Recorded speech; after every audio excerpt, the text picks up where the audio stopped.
یہ رشد و ہدایت کا سلسلہ جاری و ساری رہا، جہاں پر انبیاء کرام علیہ السلام یکے بعد دیگر مبعوث ہوتے رہے، کلام پروردگار کے نزول کا سلسلہ جاری و ساری رہا۔ وہاں پر ہم نے دیکھا کہ لوگوں نے انبیاء کرام علیہ السلام کو جہاں پر مانا، تسلیم کیا، وہیں پر دوسرے طبقے نے انبیاء کرام علیہ السلام کا انکار بھی کیا۔ ان پر نازل ہونے والے کلام کا اقرار کرنے والوں کے ساتھ ساتھ انکار کرنے والے بھی موجود تھے۔ نہ صرف کلام پروردگار کا انکار کیا گیا، انبیاء کرام علیہ السلام کا انکار کیا گیا، بلکہ معاملات اس سے کئی گنا زیادہ تجاوز کر گئے کہ جب حضرات انبیاء کرام علیہ السلام کے انکار کے ساتھ ساتھ ان کا قتل عام بھی کیا گیا، انبیاء کرام علیہ السلام کو ناحق شہید بھی کیا گیا۔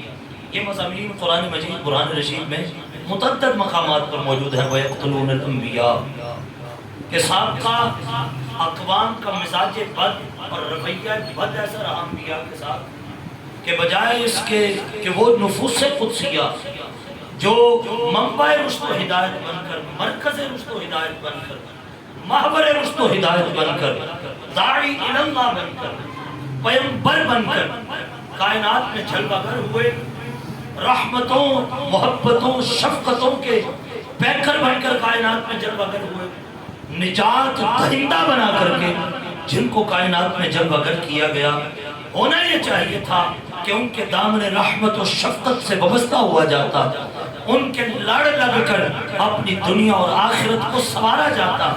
معاملہ بالکل برعکس رہا۔ انبیاء کرام علیہ السلام سے نہ صرف مخالفت کی گئی، نہ صرف ان کے ساتھ عداوت اور بغض رکھا گیا، بلکہ ان کو ناحق شہید کرنے کی جسارت اور جرأت تک کی گئی، اور نہ صرف جرأت کی گئی بلکہ باقاعدہ اس کو عملی جامہ بھی پہنایا گیا۔ کئی ایک انبیاء کرام علیہ السلام ایسے جن کو ناحق واقعتاً شہید بھی کر دیا گیا۔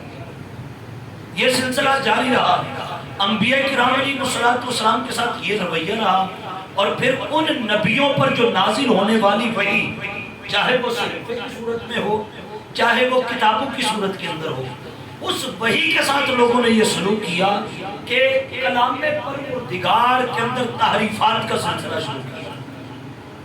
اللہ کے کلام کو اپنی مرضی، اپنی منشا، اپنی خواہش، اپنی آرزو، اپنی تمنا کے مطابق تبدیل کر دیا۔ تحریفات کلام پروردگار کا سلسلہ جاری رہا، لیکن چونکہ انبیاء کرام علیہ السلام کے نزول کا سلسلہ بھی جاری تھا، جب ایک نبی دنیا سے رحلت فرما جاتا اور وہ جو کلام، جو وحی، جو پیام پروردگار چھوڑ کر کے جاتا، اگر امت اس کے اندر کوئی خرابی پیدا کرتی، تبدیلی پیدا کرتی، تو پھر آنے والا پیغمبر سب سے پہلے ان سابقہ غلطیوں کی نشاندہی کر دے، کلام خدا اور کلام بندہ میں امتیاز کرتا اور لوگوں کو بتاتا کہ کلام حق یہ ہے، کلام خدا، کلام پروردگار یہ ہے، اور یہ جو کچھ کیا گیا ہے یہ بندوں کی کلام خدا میں ملاوٹ ہے، یہ محض جھوٹ، مکر اور فریب ہے، اس کا کلام خدا کے ساتھ کوئی تعلق نہیں ہے۔ انبیاء کرام علیہ السلام کے نزول کا سلسلہ جاری رہا، انبیاء کرام آتے رہے، سابقہ غلطیوں کا ازالہ ہوتا رہا، غلطیاں دور ہوتی رہیں، کلام پروردگار کو نکھار کر، سدھار کر، ستھرا اور صاف اور طاہر، اور اسی شکل میں، جس شکل میں رب نے نازل کیا، اس شکل میں لوگوں کے سامنے رکھا۔ لیکن چونکہ آپ کے اور میرے پیارے آقا و مولا صلی اللہ علیہ وآلہ وسلم کائنات میں اس شان سے جلوہ گر ہوئے کہ اللہ رب العزت نے آپ کو ختم نبوت کا تاج عطا فرما کر کے بھیجا۔ امام الانبیاء صلی اللہ علیہ وسلم خاتم النبیین بن کر کائنات میں جلوہ گر ہوئے۔ مطلب یہ ہے کہ اب قیامت تک کسی نبی کے نزول کا تصور بھی نہیں۔ ما کان محمد ابا احد من رجالکم ولکن رسول اللہ وخاتم النبیین۔ رب کائنات نے اپنے لاڈلے، اپنے پیارے محبوب صلی اللہ علیہ وسلم کو ختم نبوت کا تاج عطا فرما کر کے بھیجا۔ امام الانبیاء صلی اللہ علیہ وسلم نے متعدد مقامات پر مختلف حروف کے انداز میں موضوع ایک ہی بیان کیا کہ انا خاتم النبیین لا نبی بعدی، بنانے والے نے مجھے صرف نبی بنا کر نہیں بھیجا، صرف رسول بنا کر نہیں بھیجا، مجھے امام الانبیاء بنایا گیا، امام المرسلین بنایا گیا، خاتم الانبیاء بنایا گیا، خاتم المرسلین بنایا گیا۔ اب قیامت تک کوئی نبی آنے والا نہیں ہے۔ جب قیامت تک نبی آنے والا نہیں ہے تو اب قیامت تک پھر خدا کی وحی بھی آنے والی نہیں ہے۔ نبوت کا سلسلہ ختم ہونے کا مطلب نزول وحی کا سلسلہ بھی منقطع ہو گیا۔ اب قیامت تک کوئی وحی نہیں آئے گی۔ اب لازمی ہے، ضروری ہے کہ جو وحی، جو کتاب رب نے نبی آخر الزمان پر نازل کی ہے، وہ کتاب، وہ وحی اب قیامت تک کے لیے اس انداز کے ساتھ محفوظ کر لی جائے کہ اب اس کے اندر تحریف اور غلطی کا شبہ اور اس کے اندر تحریف کا اندیشہ بھی باقی نہ رہے۔ اس لیے رب کائنات نے سابقہ کتب کو بھی خود نازل فرمایا، سابقہ صحائف کو بھی خود نازل فرمایا، لیکن چونکہ وہ بندہ کو ذمہ تھی اور بندوں نے اس کے اندر تحریفات اور تغیر اور تبدل کا سلسلہ کیا، اب بعد میں آنے والا نبی کلام پروردگار کو واضح کر کر لوگوں کے سامنے کر دیتا۔ اب لیکن چونکہ قیامت تک اب امام الانبیاء کے بعد کوئی نبی آنے والا نہیں ہے، لہٰذا اب ان پر نازل ہونے والی کتاب کو محفوظ کس طرح بنایا جائے؟ میرے رب نے کتاب کو نازل کر کے فرمایا اِنَّا نَحْنُ نَزَّلْنَا الذِّكْرَ وَإِنَّا لَهُ لَحَافِظُونَ۔ فرمایا اس کتاب کو نازل کرنے والے بھی ہم ہیں اور قیامت تک اب اس کی حفاظت کرنے والے بھی ہم ہیں۔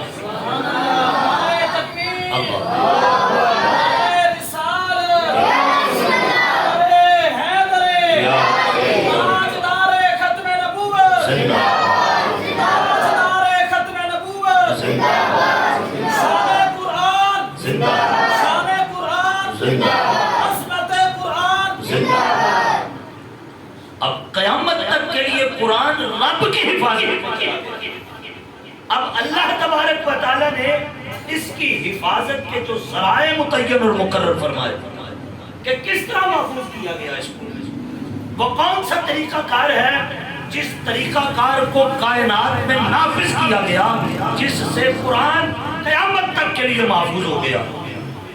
اور یہ بھی میں بتاتا چلوں ایسا نہیں ہے کہ اس قرآن کو تبدیل کرنے کی کوشش نہیں کی گئی، اس کے ساتھ چھیڑ چھاڑ کرنے کی کوشش نہیں کی گئی۔ کرنے والوں نے بہت کچھ کیا، پہلے ابتداءً تو سرے سے انکار کر دیا کہ یہ کلام تو خدا کا کلام ہی نہیں، حضور کی موجودگی میں انکار ہوا کہ یہ کلام خدا کا کلام نہیں، سرے سے انکار۔ اب جب یہ بات کی گئی تو پھر قرآن نے چیلنج کر دیا، قرآن نے ہی چیلنج کر دیا اگر تم کہتے ہو یہ رب کا کلام نہیں ہے فَأْتُوا بِسُورَةٍ مِّن مِثْلِهِ، فرمایا قرآن کے اندر 6666 آیات ہیں، یہ اتنی جامع کتاب ہے، تم سے اس جامع کتاب کا مطالبہ نہیں ہے۔ اس کے اندر 114 صورتیں ہیں، تم سے اتنی صورتوں کا بھی مطالبہ نہیں ہے۔ اس کے اندر سینکڑوں رکوع ہیں، اتنے رکوعوں کا بھی مطالبہ نہیں ہے۔ بس ایک سورہ کوثر محض 3 آیات پر مبنی اگر تم کہتے ہو کہ یہ کلام خدا نہیں ہے، کلام بندہ ہے، تو فرمایا اس جیسی محض ایک سورت جو 3 آیات پر مبنی ہو، فرمایا اس جیسی لے آؤ۔ اور یہ چیلنج 1400 سال پہلے کا موجود ہے، یہ آج کی بات نہیں ہے کہ آج کسی نے اٹھ کر کے کہہ دیا لاؤ بھائی ایسی کتاب۔ امام الانبیاء، اور یاد رکھیے گا پیارے آقا صلی اللہ علیہ وآلہ وسلم سے پہلے جتنے بھی نبی آئے ہیں، جتنے بھی نبی دنیا میں جلوگر ہوئے، ہر نبی وہ کمال، وہ معجزہ لے کر کے آیا جو معجزہ اس دور کی ڈیمانڈ ہوا کرتا، جس مہارت کے اندر اس دور کے لوگ اپنے آپ کو مہارت تامہ حاصل کرنے کا تصور کرتے، اللہ نبیوں کو وہی کمال معجزہ کی صورت میں عطا فرما کر کے بھیجتا۔ مثال دینے لگا ہوں سمجھانے کے لیے. حضرت عیسیٰ علیہ السلام جس دور میں نبی بن کر جب اگر ہوئے، یہ دور طب کا دور تھا. بڑے بڑے نامور حکماء، بڑے بڑے نامور طبیب، دنیاوی تمام امراض کی نہ صرف تشخیص کا فن ان کے پاس تھا بلکہ باقاعدہ طور پر اس کے علاج کا فن بھی ان کے پاس تھا. اتنی ترقی کے باوجود بھی 3 ایسے امراض تھے جن کا ان کے پاس علاج نہیں تھا. ایک، جو ماں کے پیٹ سے نابینا پیدا ہوتا نا، اس اندھے پن کا علاج ان کے پاس نہیں تھا. اس کے علاوہ آنکھوں کے ہر مرض کا علاج ان کے پاس تھا، جو آج بھی ہمیں اس جدید ٹیکنالوجی کے دور کے اندر نظر نہیں آتا. جب تک آنکھوں پر سفید موتیوں کا جالا ہوتا ہے وہ کہتے ہیں قابل علاج ہے. اگر وہ سفید کالے میں تبدیل ہو جائے تو آپ وہ کہتے ہیں یہ ناقابل علاج ہے. اب یہ نظر جاتی رہے گی، یہ بندہ آہستہ آہستہ اندھے پن کا شکار ہو جائے گا، اور بندہ آہستہ آہستہ اپنی آنکھوں سے اپنے آپ کو اندھا ہوتا ہوا دیکھ رہا ہوتا ہے اور انتہائی بے بس ہوتا ہے. ساری مشینری، سارے آلات، ساری ادویات اس کے لیے نکارہ اور حقارت ہو جاتی ہے اور ضائع ہو جاتی ہے. کوئی شے کام نہیں آتی. اور آپ اس دور کو سوچئے کہ جس دور کے اندر ایسے آلات کا تصور بھی نہیں ہے، لیکن اس عروج پر ہے کہ مادر زاد نبینا نہ ہو، ماں کے پیٹ سے اندھا پیدا نہ ہوا ہو، باقی مرض جیسا بھی ہو اس دور کے اطباء کے پاس علاج موجود تھا. دوسرا، ان کے پاس برس کا علاج نہیں تھا. یہ جس کو کوڑ کا مرض لاحق ہو جاتا، برس کا علاج نہیں تھا. جو شخص مرض برس میں مبتلا ہو جاتا وہ اس کو رہائشی علاقے سے بے دخل کر دیتے، اس کو گنجان آبادیوں کے اندر جا کر کے پھینک دیا جاتا. اب وہ بندہ جو اس مرض کا شکار ہو جاتا وہ بس اپنی موت کا انتظار کرتا اور لمحہ لمحہ اپنا اس طرح جیتا جس طرح مرنے والا زندگی گزارتا ہے. اس دور کے اندر اللہ تبارک و تعالیٰ نے حضرت عیسیٰ کو یہ کمال عطا فرما کر کے بھیجا. ان کے پاس ہر مرض کا علاج تھا. تیسرا مرض وہ تھا مرض الموت.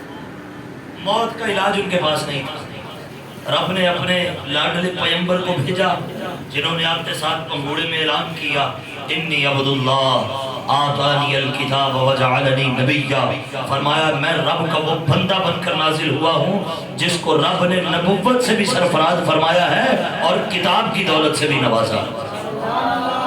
اب وہ مہارت، وہ علاج جو ان کے تصور اور وہم و گمان میں بھی نہیں تھا، اللہ رب العزت نے وہ تینوں کمال، یوں تو حضرت عیسیٰ کو تو صاحب کمال ہی بنا کر کے بھیجا. آپ کا دنیا کے اندر آنا بھی کمال تھا، آپ کا دنیا کے اندر ایک ایک لمحہ رہنا بھی کمال تھا. آسمان کی طرف بل رفعہ اللہ الیہ، آپ کا آسمانوں کی طرف چلے جانا بھی کمال تھا، اور قرب قیامت آپ کا کائنات میں جلوگر ہونا بھی کمال ہی ہو. تو آپ کی ساری زندگی کمالات سے بھری ہوئی ہے، لیکن خاص 3 کمال جن کا تذکرہ میرے رب نے قرآن میں بھی کیا. وہ دعویٰ جو حضرت عیسیٰ نے آپ کے ساتھ فرمایا وہ تم ہو جو طب کی زبان بولتے ہو اور تم گھنگے ہو یہاں پر جہاں پر برس کا مرض آ جائے، تم گھنگے ہو وہاں پر جہاں پر مادر ذات نبینا آ جائے، تم گھنگے ہو وہاں پر تمہاری طبیب جواب دے جاتی ہے جہاں پر کوئی مردہ سامنے آ جاتا ہے. اور میں رب کا وہ لاڈلا نبی بن کر آیا ہوں. وَأُبْرِئُ الْأَكْمَحَ وَالْأَبْرَصَ وَأُحْيِي الْمَوْتَى بِإِذْنِ اللَّهِ. فرمایا میں مادر زاد نبی نہ ہو یا بعد والا نبی نہ ہو، نگاہ ڈالنا میرا کام ہے، نگاہ عطا کرنا پروردگار کا کام ہے.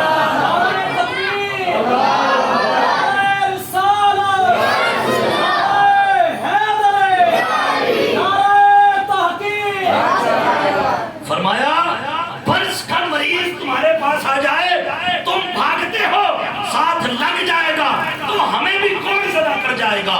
مجھے رب نے وہ کمال دیا ہے جو میرے ساتھ لگ جائے گا رب کائنات شفا کی دولت عطا فرما دے.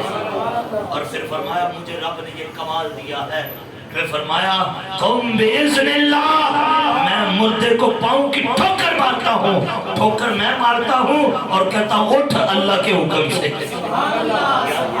کیسی ہے اللہ کرے سمجھ آ جائے یہ نقطہ اشارتاً سمجھانے لگا ہوں، موضوع یہ نہیں ہے لیکن اشارتاً آپ اندازہ کیجئے، ٹھوک کر عیسیٰ مار رہے ہیں اور اٹھنے کا بھی عیسیٰ کہہ رہے ہیں، اور کہتے کیا ہیں؟ اللہ کے حکم سے اٹھا، آپ خود رہے ہیں، کہتے کیا ہیں؟ اللہ کے حکم سے اٹھ۔ اس کا مطلب کیا ہوا؟ انبیاء کا جو کچھ بھی کرنا ہے یہ اللہ کا حکم ہی ہوا کرتا ہے۔ انبیاء کا بولنا بھی اللہ کا حکم ہوتا ہے، انبیاء کا کرنا بھی اللہ کا حکم ہوتا ہے، ان کا قول، ان کا فعل، ان کا عمل، ان کی ہر ادا، جس طرح آپ کے اور میرے پیارے آقا و مولا صلی اللہ علیہ وسلم کے بارے میں رب نے قرآن میں فرمایا کرنا کرانا تو بعد کی باتیں ہیں، وما ينطق عن الهوى ان هو الا وحی یوحی، فرمایا میرے محبوب کے لبہائے مقدس بھی ہلتے ہیں تو وحی پروردگار پر ہلتے ہیں۔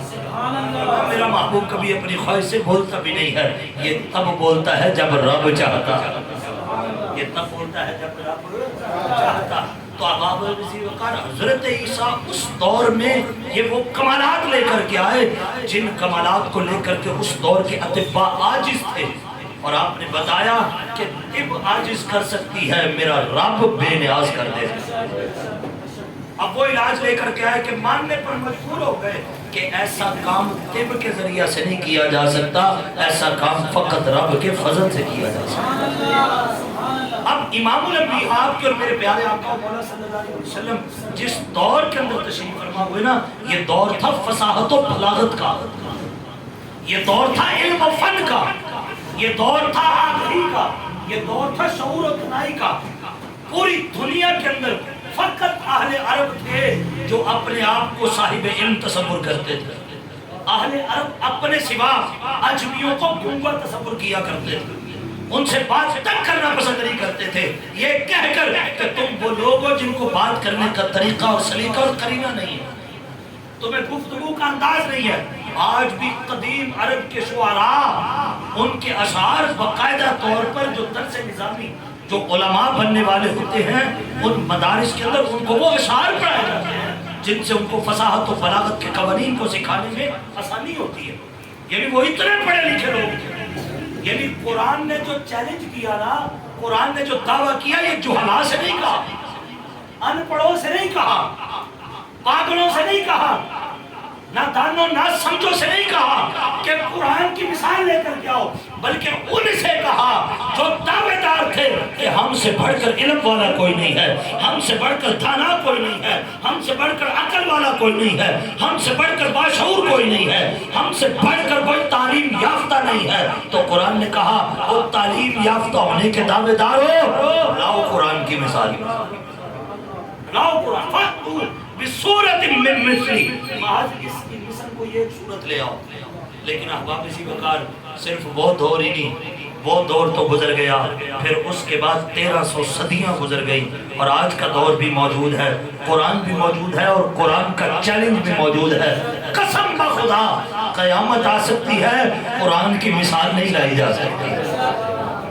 قرآن کی، یہ تو قرآن تو کلام خدا ہے نا بابا جی، میرے رب نے جو ایک مچھر بنایا ہے نا، ایک مچھر، اس مچھر کے ایک پر کی بھی مثال نہیں لائی جا سکتی۔ قرآن کے اندر یہ بھی چیلنج موجود ہے۔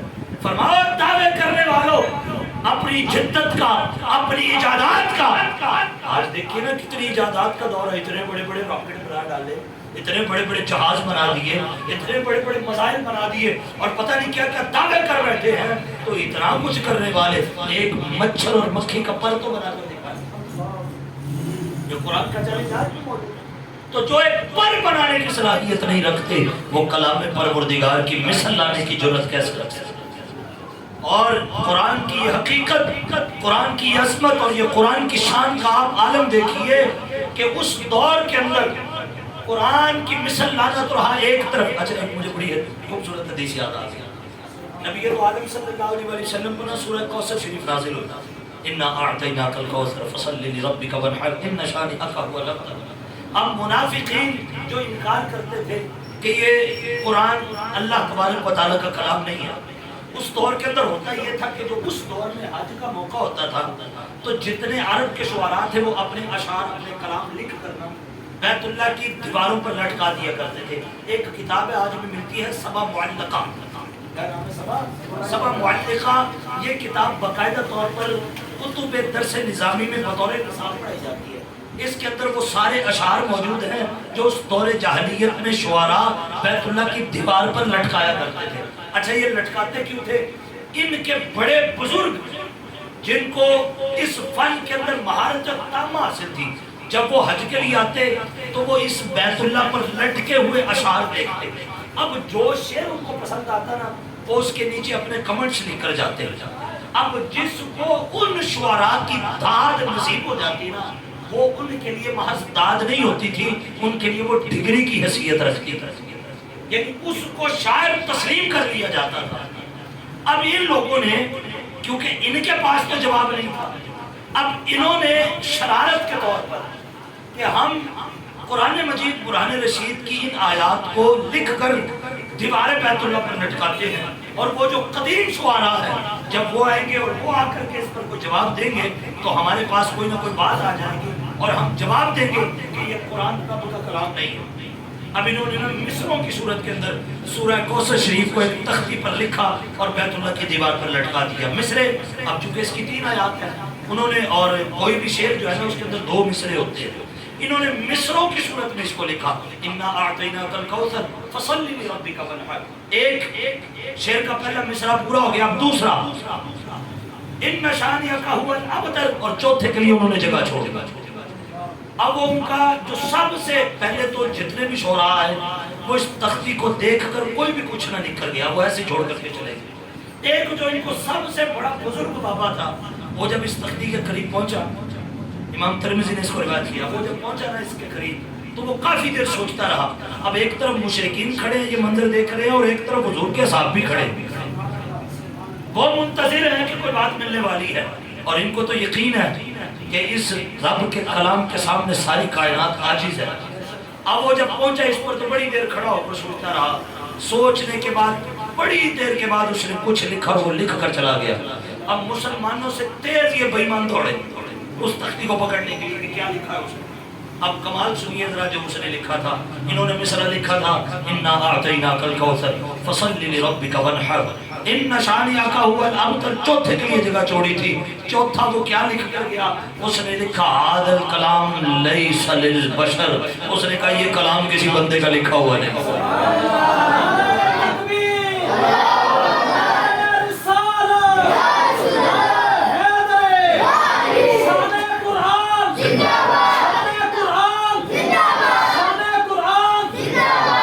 ایسا نہیں ہے کہ اس کو تبدیل کرنے کی کوششیں نہیں کی گئی، بہت کچھ کیا گیا، بہت کچھ جتن کیے گئے، لیکن اس کے باوجود بھی قرآن جس طرح 1400 سال پہلے قلب مصطفیٰ پر نازل ہوا تھا، آج بھی الحمدللہ اسی صورت میں ہمارے سامنے موجود ہے، آج بھی۔